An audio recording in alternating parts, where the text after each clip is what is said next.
이번 시간에는 정보통신망 그리고 인터넷과 뉴미디어 부분을 학습하도록 하겠습니다.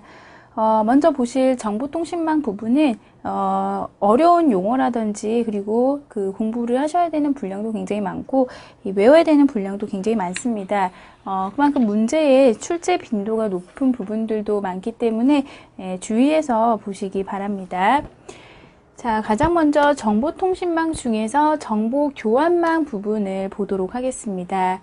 자, 우리가 정보교환망 중에서 정보교환망이라고 하면은 이 상호 연결된 그러한 스테이션들의 모임으로 구성이 됩니다. 그래서 송신 측에서 수신 측으로 데이터를 전송하는 그러한 역할을 담당하는 부분을 말합니다. 먼저 회선 교환 방식을 먼저 알아보실 텐데요. 이 회선 교환 방식이라고 하면은 컴퓨터와 터미널 간의 통신 회선을 고정적으로 할당해서 데이터를 교환하는 방식을 말합니다. 통신을 원하는 두 스테이션 사이에 통신할 수 있는 전용 통신 경로가 미리 제공이 된다라고 했는데요. 그래서 이러한 전용 통신 경로가 각 노드를 지속적으로 연결한 링크로 구성이 된다라고 되어 있습니다. 정보량이 많을 때 그리고 파일 전송 등의 긴 메시지 전송할 때에 적합합니다. 그래서 음성 전화 시스템이나 센서, 원격 측정 입력 등의 이런 연속적인 어떤 데이터 흐름을 유지해야 되는 경우에 적합하게 사용이 되겠습니다. 그래서 이러한 회선 교환 방식의 장점은 통신 회선을 고정적으로 할당한다라고 되어 있는데요. 그래서 단말에서부터 컴퓨터까지 회선이 항상 확보가 되어 있는 그러한 상태에서 통신을 진행을 하기 때문에 시간 그리고 거리가 비용의 주요 기준이 됩니다. 그리고 이 통신량에는 무관하다라고 되어 있죠. 자, 그리고 실시간 대화용으로 응용이 가능하며 대규모 트래픽 처리에 유리하게 사용을 할 수가 있겠습니다. 자, 하지만 단점은 단시간 전송인 경우에는 고가다라고 했는데요. 통신 회선을 확보한 다음에 전송을 하기 때문에 이 짧은 전송일 경우에는 그 회선 확보에 걸리는 비용이라든지 이런 것들이 더 많이 든다라는 것이죠. 그리고 접속의 시간도 많이 소요가 되고 코드 변환이 불가능합니다. 그리고 데이터를 전송하지 않을 때에는 그러한 확보된 그러한 통신 회선이 낭비가 되겠죠. 그래서 그러한 것들이 단점이 되겠습니다. 자, 그래서 두 번째로는 패킷 교환 방식인데요. 패킷 교환 방식은 패킷 형태로 만들어진 데이터를 전송하는 방식이다. 그래서 데이터를 패킷 단위로 구분지어서 전송을 하게 됩니다. 송신 측 패킷 교환기에 기억시켰다가 수신 측 주소에 따라서 경로를 선택한다. 그래서 송신을 할 때 보면은 그 안에 들어있는 주소를 통해서 경로를 어디로 보낼 것인지를 결정지어서 전송하는 방식이 되겠습니다. 자, 이때의 장점은 회선 이용 효율이 극대화된다. 그리고 전송량 제어라든지 전송 속도의 변환이 가능하다. 그리고 장애 발생 시에 다른 경로로 변경해서 그래서 우리가 이 앞에서 봤던 회선 교환 방식이라고 하면 1:1 교환 방식이기 때문에 전송 경로는 항상 한 방향 하나로 정해져 있지만 패킷 교환 방식의 경우에는 경로 변경이 가능하다라고 했습니다. 자, 반면에 단점은 대량의 데이터 전송 시에 전송 지연이 있다. 그리고 패킷 단위로 헤더를 추가한다. 그래서 패킷별로 오버헤더 발생한다. 헤더라고 하면은 데이터를 읽기에 가장 먼저 접근하는 부분이죠. 그래서 한 데이터를 패킷 단위로 쪼개서 각각 헤드를 모두 붙이기 때문에 오버헤드가 발생할 수도 있겠다라는 것이고요. 자, 그리고 정보를 소프트웨어로 처리를 합니다. 그래서 프로세서 성능에 따라서 전송 시간이 제한이 될 수가 있다라는 것이 단점이 될 수 있습니다. 자, 이러한 패킷 교환 방식은요, 가산 회선 방식, 그리고 데이터그램 방식으로 나누어서 볼 수가 있는데, 먼저 가상 회선 방식은 노드 사이에 일단 접속을 설정하고 그 접속 경로를 따라서 패킷을 전송하는 방식이 되겠고요. 자, 데이터그램 방식은 접속 경로를 설정하지 않습니다. 다만 개개의 패킷들을 순서에 상관없이 독립적으로 전송하는 방식. 그래서 짧은 메시지를 일시적으로 전송을 할 때에 데이터그램 방식이 유리하게 사용이 될 수가 있겠습니다. 자, 이러한 패킷 교환망의 주요 기능으로는요, 논리 채널, 경로 선택, 제어 트래픽 제어, 그리고 오류 제어 이러한 것들이 있는데요. 제어 트래픽 제어 같은 경우에는 여러분들이 따로 교재에서 참고적으로 한번 보시는 것도 좋겠습니다. 자, 세 번째로 메시지 교환 방식입니다. 자, 정보통신 방식 중에서 메시지 교환 방식은요, 교환기가 송신 측의 메시지를 받아서 수신 측에 보내는 방식이 되겠습니다. 그래서 전송하는 메시지 길이에 제약이 없이 전송을 하게 됩니다. 이때 이 회선 교환 방식의 제약 조건을 해결하기 위해서 고안된 방식이다라고 했는데요. 이 메시지 데이터의 논리적 단위를 교환하는 것입니다. 그래서 디지털 교환에 적합하다라고 볼 수 있는데, 쉽게 얘기해서 이 종류는 정보라든지 전자우편, 컴퓨터 파일 등의 전송이 이에 되겠습니다.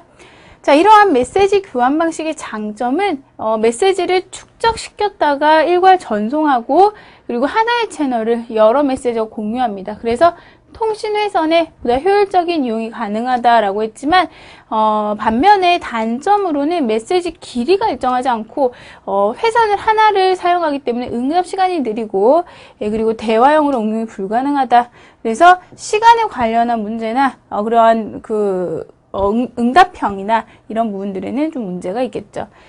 자, 하지만 여러 지점을 동시에 선택해서 전송하는 그러한 방송 통신 기능을 가지고 있다.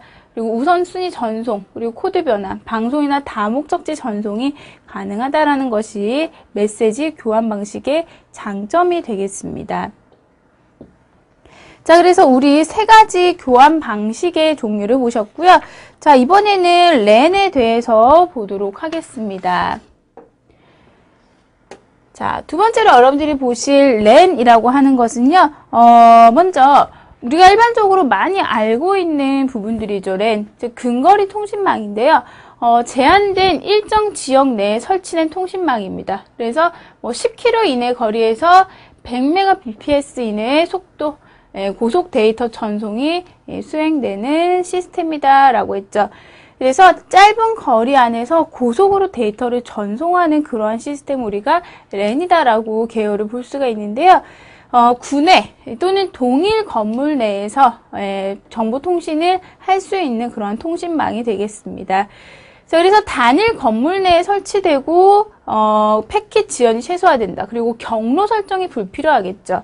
그리고 확장과 재배치가 용이합니다. 그래서 하나하나씩 이렇게 구성 단위가 있기 때문에 관리라든지 확장이라든지 이런 부분에 있어서는 장점이 되겠습니다. 이 랜을 여러 가지 형태로 분류를 하고 있는데요. 랜에 대한 분류, 그 중에서도 토폴로지에 의한 분류는 여러분들이 잘 기억을 해두세요. 이 분류는 통신망의 모양에 따라서 분류를 해놨는데요. 어떠한 분류들이 있는지 하나씩 한번 살펴보도록 하겠습니다. 자, 첫 번째로 계층형 랜은요. 제어와 오류 해결을 중앙의 한 지점에서 수행하는 그러한 형태가 되겠습니다. 형태를 보자면은 하나의 컴퓨터가 있고, 그리고 이렇게 각각은 노드로 이렇게 연결이 되어 있는 형태가 되겠죠. 그래서 이러한 형태이기 때문에 제어가 간단하고, 그리고 관리, 확장이 용이하다. 확장할 때에도 간단하게 확장을 할 수가 있겠죠. 하지만 중앙 지점에서 병목 현상 발생이 가능하다. 만약에 여기에서 데이터를 전송하려면 전송할 수 있는 방법이 상단에 있는 노드를 통해서 가는 방법밖에 없기 때문에 트래픽이 많이 발생을 할 수가 있겠다라는 것이 계층형 구조의 단점이 되겠습니다. 그래서 트리 형태로 여러분들이 생각을 하시면 되겠고요. 자, 두 번째로 버스형은 버스 구조의 랜으로 이더넷이 대표적인 형태다라고 했는데요.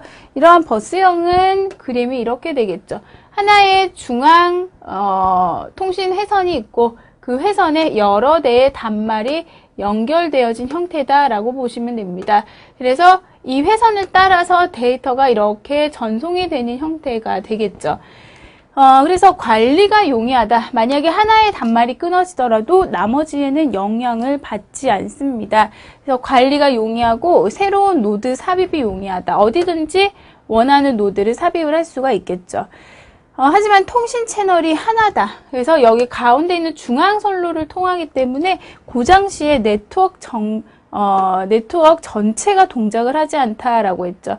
즉, 만약에 여기에서 고장이 일어난다면은 전체 네트워크를 사용할 수 없는 그러한 문제에 부딪히게 되겠습니다.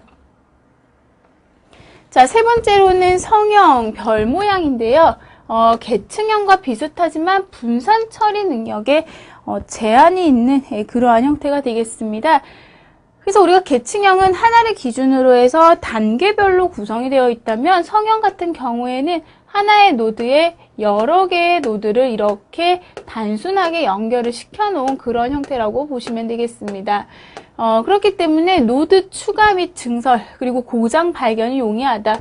만약에 내가 여기에서 고장이 발생이 됐다라고 하더라도 다른 곳에 영향이 없고 발견도 쉽고 그리고 복구라든지 확장도 굉장히 편하겠죠. 하지만 잠재적 병목성을 가지고 있습니다. 그래서 모든 통신이 일단 가운데로 집중이 되기 때문에 병목 현상이 나타날 수도 있겠고요. 중앙지역 고장에 취약하다. 여기가 고장이 나버리면 나머지 통신 회선들에 문제가 생기겠죠. 자, 그리고 원형은요. 원형은 데이터를 한 방향으로 흐르게끔 그리고 정해진 순간에 한 개의 스테이션만 수신하게끔 만들어 놓은 형태입니다. 그래서 단순하게 이런 형태가 되겠죠. 그래서 이렇게 원으로 서로 연결이 되어진 그런 형태가 원형 구조라고 보시면 되는데요. 그래서 데이터는 단방향으로만 흐를 수 있습니다. 그래서 여기에서 만약에 데이터를 전송을 한다. 그러면 이렇게 돌아서 내가 원하는 목적지로 보내겠죠. 그렇기 때문에 정해진 순간에 하나의 스테이션만 수신할 수 있다라는 것이고요. 비용이 적게 들겠죠. 하지만 비용이 적게 들고 병목 현상이 적지만 통신망의 재구성이나 변경이 어렵다. 만약 여기에 노드를 추가하려면 여기에 있는 이 회선을 끊고 다른 회선으로 이렇게 연결해야 되기 때문에 재구성이 조금 불편하다. 그리고 하나가 고장이 나면 전체적으로 마비가 된다라는 것도 단점이 되겠습니다. 자, 그리고 망형 같은 경우에 가장 복잡한 구조라고 볼 수가 있겠는데요. 모든 단말과 단말기들이 통신회선으로 연결이 되어 있다. 그래서 단말이 이렇게 여러 개가 있을 경우에 이 단말들이 우선은 각각 통신회선으로 이렇게 연결이 되고 그리고 그 안에서도 서로 회선으로 이렇게 연결이 되어진 그러한 형태가 되겠습니다. 그래서 융통성이 크다라고 했는데 내가 원하는 곳으로 바로 다이렉트로 데이터를 전달을 할 수가 있죠. 그래서 굉장히 쉽게 전달할 수 있고 병목, 고장에 대한 어떠한 면역성이 있다. 그래서 하나의 회선이 고장나는 것이나 병목 현상이 생기는 것은 다른 곳에 전혀 영향을 미치지 않는다는 거죠. 하지만 구성이 복잡하다라는 단점이 있겠습니다. 그래서 이러한 것들이 랜의 분류, 가장 기본적인 분류가 되겠고요. 그리고 두 번째로 우리가 매체 접근 방법에 의해서도 랜을 분류를 해 놓을 수가 있겠습니다. 그 중에 첫 번째가 CSM의 CD인데요. 자, 이더넷에서 채택한 제어 방식이 되겠습니다. 이것은 데이터의 충돌을 막기 위해서 송신 데이터가 없을 때에만 데이터를 송신합니다. 그리고 다른 장비가 송신 중일 때에는 송신을 중단하는 그러한 형태가 되겠습니다. 버스형이나 또는 성형 토폴로지 그 랜에 이용이 되는 그러한 매체 접근 방법이 되겠고요. 자, 두 번째로는 토큰 패싱 버스가 있는데요. 토큰 패싱 버스는 통신회선에 대한 제어 신호가 논리적으로 형성된 링상의 각 노드 간을 옮겨가면서 데이터를 전송한다. 그래서 물리적으로 보자면은 버스형 그리고 트리형 토폴로지다라고 볼 수가 있겠습니다. 그래서 특정한 제어를 할 수 있는 어떠한 토큰이 있어서 그 토큰을 가지고 있는 데이터 전송 가지고 있는 경우에만 데이터 전송이 가능하다라는 것이 토큰 패싱 버스가 되겠습니다.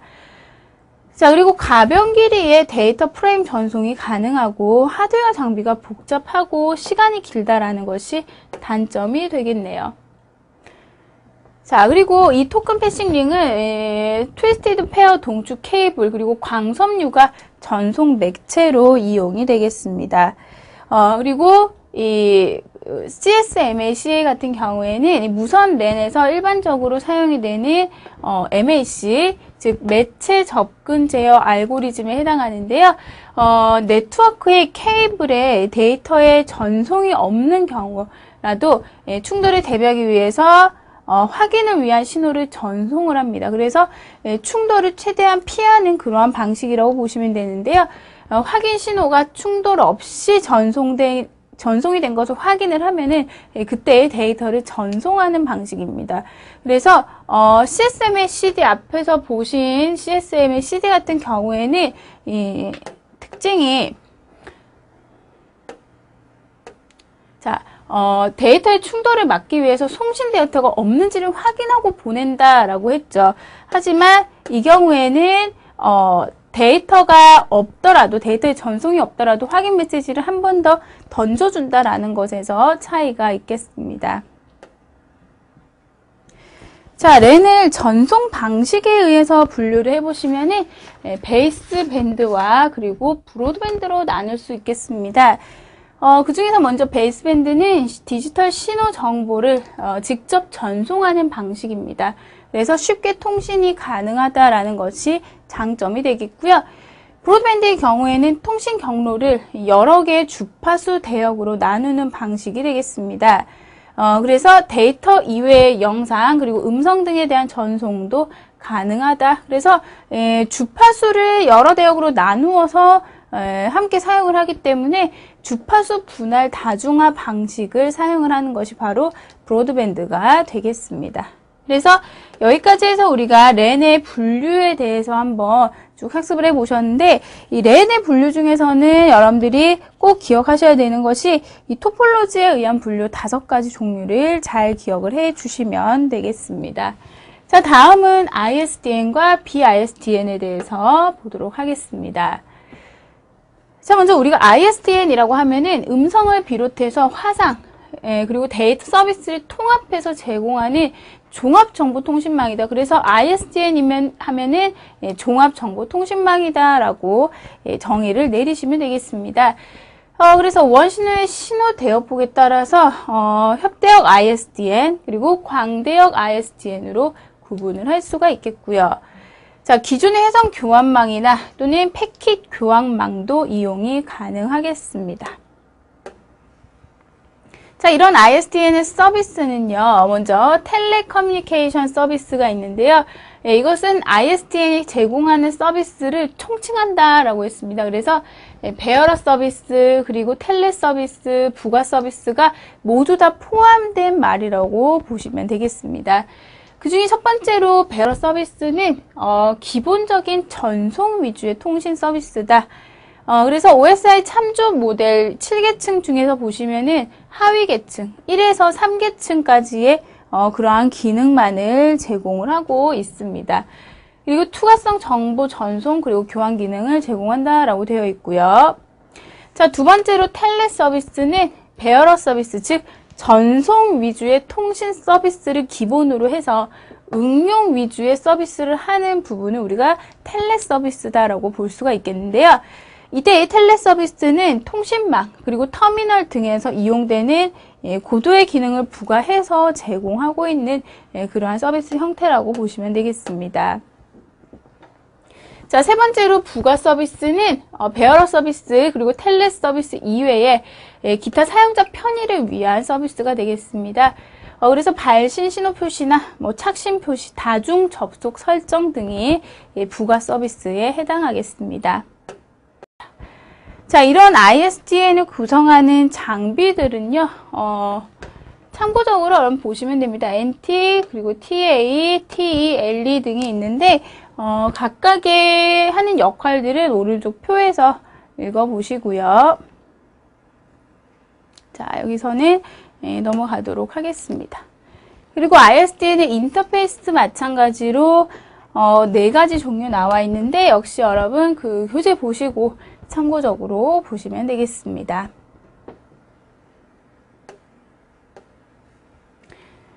자, 이번에는 BISDN으로 가겠습니다. BISDN, 즉 브로드밴드 ISDN으로 광대역 ISDN이라고 보시면 되겠습니다. 자, 이런 BISDN의 개념은요, 광대역 전송 그리고 교환 방식을 통해서 영상 회의나 화면 전송 이런 것들처럼 연속성의 실시간 또는 군집 데이터 신호를 광대역에 걸쳐서 실현하기 위한 ISDN을 말합니다. 그래서 연속적인 데이터, 실시간적인 데이터를 좀 더 광대역으로 보내주는 그러한 방식이 되겠고요. 자, 이것의 목적은 광대역 서비스들에 대한 수요의 증가를 해결하기 위해 제시되었다라고 되어 있는데요. 기존 광대역 서비스와 그리고 분배성 서비스를 통합해서 제공을 하고 있습니다. 자, 이번에는 ATM에 대해서 보도록 하겠습니다. 자, ATM은 BISDN의 핵심적인 기술으로 셀 교환 기법을 통해서 데이터를 셀로 분할한다라고 되어 있는데요. 그래서 이 데이터를 동일한 크기 셀로 분할을 해서 ATM 셀을 전달하기 위한 그러한 방법이 되겠습니다. 그래서 이러한 ATM은 가상 경로, VP라고 하는 가상 경로와 가상 채널, VC라고 하는 가상 채널을 설정하는 연결성 통신 방식이다라고 볼 수가 있겠고요. 자, 이런 ATM의 셀은 총 53바이트로 구성이 되는데 48바이트의 정보와 5바이트의 헤더가 합쳐져서 하나의 셀 단위는 53바이트가 되겠습니다. 자, 여기까지 해서 우리 정보통신망 중에서 이 ISDN 그리고 BISDN까지 다 보셨고요. 지금까지 여러분들이 보셨던 정보통신망은 시험 출제 비중이 높기 때문에 다시 한 번 더 잘 읽어보시고 외울 부분은 잘 외워두시기 바랍니다. 자, 마지막으로 인터넷과 뉴미디어 부분을 살펴보도록 하겠습니다. 이 부분은 간단한데요. 인터넷이라고 하면은 여러분 다 아시다시피 인터넷에 연결된 이 모든 컴퓨터가 고유의 IP 주소를 갖고 그 주소에 의해서 어떠한 데이터를 전송하는 서비스를 말하죠. 그래서 이러한 인터넷은 시간과 공간의 제약이 없이 통신이 가능하겠습니다. 인터넷 서비스의 종류는 이러한 것들이 있는데요. 먼저 www는 뭐 다들 아시다시피 월드 와이드 웹에서 여러분들이 주로 웹페이지를 보실 때에 사용하시는 방법, 프로토콜이 되겠고요. 그리고 P2P나 FTP 같은 파일 전송에 관련된 그러한 서비스, 그리고 유즈넷이나 텔렉 같은 또는 인터넷 채팅 등의 어떠한 그 모임이라든지 그룹 그런 것들을 위해서 접속할 수 있는 그러한 서비스 종류들이 있겠습니다. 자, 인터넷 주소 체계는요, IP 어드레스, 즉 숫자형 주소로 구성이 될 수가 있는데요. 이 IP 어드레스는 TCP/IP 프로토콜에서 사용하는 주소 체계를 IP 주소 또는 인터넷 주소라고 부르는 방식을 말합니다. 그래서 인터넷에 연결된 각각의 컴퓨터가 모두 다 고유한 어떠한 주소에 해당하는 번호가 있다라고 하는 그런 시스템이 되겠고요. 자, 서브네팅은 한정된 IP 주소를 효율적으로 이용하기 위한 방법으로 어떤 기관에서 배정받은 하나의 네트워크 주소를 다시 여러 개로 나누어서 사용하는 방식이 되겠습니다. 자, 그리고 도메인 어드레스는 문자형 주소입니다. 즉, 일반적인 이 주소 체계가 IP 어드레스, 즉 숫자형 주소 체계다라고 본다면 이것을 우리가 기억하기가 쉽지가 않기 때문에 문자형으로 바꾸어 놓은 것이 바로 도메인 어드레스가 되는데요. 그래서 여기서 얘기하는 도메인이라고 하면은 뭐 www로 시작하는 일반적으로 우리가 많이 쓰는 그러한 인터넷 주소들, 그러한 것들을 도메인 어드레스다라고 합니다. 그래서 이런 도메인 어드레스와 IP 어드레스를 매칭시켜주는 어떠한 장치가 필요하겠죠. 그래서 그것들을 정보를 가지고 있는 곳이 바로 DNS, 즉 도메인 네임 시스템이라고 볼 수 있겠습니다. 그래서 DNS 서버 같은 경우에는 도메인 네임과 즉 도메인 어드레스와 IP 어드레스를 매칭한 테이블을 갖고 있어서 어디로 가야 되는지 그 주소를 찾아주는 그런 역할을 하겠습니다. 자, 그러면은 TCP/IP는 무엇인가? TCP/IP다라고 하면은 일반적인 이제 프로토콜을 의미하는데요. TCP는 종단 간에 신뢰성 있는 데이터 전송 서비스를 제공하는 데이터를 검증하는 프로토콜이 되겠고요. IP는 데이터를 패킷 형태로 전송하기 위한 데이터를 나누어주는 프로토콜이 되겠습니다. 그래서 기본 TCP/IP 프로토콜은 텔넷 그리고 SMTP 메일 전송 프로토콜이죠. FTP 파일 전송이고요. 자, 그리고 TCP 즉 접속형 프로토콜 그리고 UDP 비접속형 전송 프로토콜, 그리고 IP, 즉 경로를 설정해주는 그러한 프로토콜로 구성이 되어 있습니다. 그래서 이러한 것들이 기본 TCP/IP 프로토콜의 종류다라고 보시면 되겠습니다. 자, 이번에는 두 번째로 뉴미디어입니다. 뉴미디어라고 하면은 새로운 미디어다라고 할 수가 있겠는데요. 기존 미디어에 고도로 발달된 전자통신 기술이 결합된 어떠한 매체다라고 볼 수가 있겠습니다. 그래서 이러한 뉴미디어는 정보 전송의 대용량화 그리고 고속화가 가능하고요. 자, 네트워크에 따른 지역별 광역화도 가능하다라고 되어 있고요. 자, 그리고 시간적인 제약을 벗어난 비동기성을 특징으로도 가지고 있는 그러한 형태가 되겠습니다. 그리고 뉴미디어는 특정 다수를 대상으로 한 어떠한 다른 기술들이 결합된 형태의 그런 정보를 제공하는 기술을 말합니다. 자, 대표적으로 우리가 뉴미디어라고 하면은 케이블 TV, 즉 고감도 안테나로 수신한 방송 텔레비전 신호를 동축 케이블을 이용을 해서 각 가정의 수신기에 분배하는 말 그대로 우리가 가정에서 볼 수 있는 이 케이블 TV 같은 경우에도 뉴미디어의 대표적인 형태다라고 볼 수가 있겠고요. 자, 그리고 두 번째로는 비디오 텍스트, 즉 화상 정보가 축적되어 있는 데이터베이스로부터 TV 수신기와 그리고 전화망을 이용을 해서 이 사용자가 원하는 정보를 검색하고 그리고 확인할 수 있도록 서비스를 제공하는 그러한 뉴미디어가 대표적인 종류라고 볼 수 있겠습니다.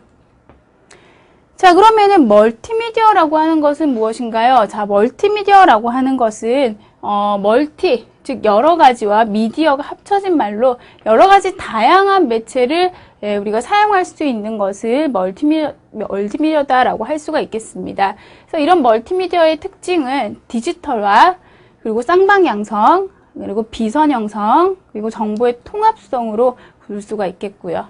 자, 이런 멀티미디어의 대표적인 표준으로는 두 가지가 있는데요.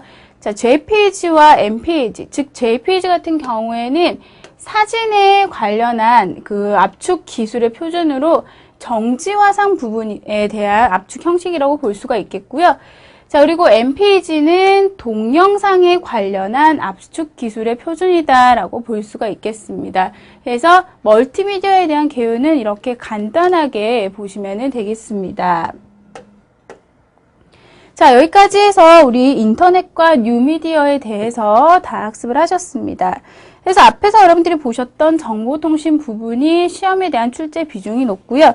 인터넷과 뉴미디어 같은 경우에는 요즘 들어서 시험의 출제 비중이 높아지기도 하는데 한번 여러분들이 쭉 읽어보시면은 내용을 아마 쉽게 이해하실 수가 있으실 것 같습니다. 자, 정보처리 산업기사에 대한 모든 학습을 여러분 다 마치셨는데요. 여기까지 해서 여러분들이 개념적인 부분, 설명이 필요한 부분들은 다 보셨고 나머지는 여러분들이 직접 교재 보시면서 외우셔야 되는 부분들을 외우시고 그리고 그 기존에 출제되었던 부분들이 많은 부분들은 한 번 더 교재를 통해서 학습을 하시고 그리고 기출문제 많이 풀어보셔서 꼭 여러분 한 번에 필기를 합격하실 수 있으시기를 바랍니다. 자, 여기까지 해서 사무자동화 산업기사 모든 교육을 마치도록 하겠습니다. 여러분 수고하셨습니다.